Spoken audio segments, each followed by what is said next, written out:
আসসালামু আলাইকুম। সাদা পাথরের আপডেট নিয়ে চলে আসলাম। গতকাল রাত থেকে টানা বৃষ্টি হচ্ছে। এখন আপনাদেরকে একটু দেখাবো সাদা পাথর যেখানে নৌকাঘাট যেটা সেখানের বর্তমান অবস্থা। এইটা হচ্ছে নৌকার ভাড়া দিতে হয়, যেখানে নৌকার স্লিপ কেটে তারপর উঠে যেতে হয়। ভাড়া আদায় করে যে ঘরটা, সেই ঘরটা হচ্ছে আপনারা যারা সাদা পাথর এসেছেন তারা জানেন। এই যে এইখান থেকে প্রায় 2 মিনিট হেঁটে নিচে গিয়ে তারপর নৌকাতে উঠতে হতো। মানে একদম পুরো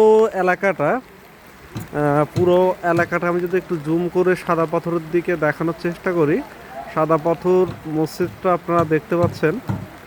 ওই এলাকাটা পুরাই পানির নিচে, পুরো এলাকাটা পানির নিচে, অবস্থা খুবই খারাপ। আজকে পর্যটকদের জন্য নৌকা যায়নি, কারণ এখানে অনাকাঙ্ক্ষিত দুর্ঘটনা ঘটতে পারে। এই জন্য আজকে এই ঘাট বন্ধ আছে। পুরো জায়গাটা পানিতে ব্লক হয়ে গেছে। এই যে দেখছেন, এই যে সাদা পাথরে যেখানে রেস্ট করার জন্য যে চেয়ারগুলো, সেগুলো ভেসে আসছিল, পরে এগুলো উঠায় এনে রাখছে এদিকে।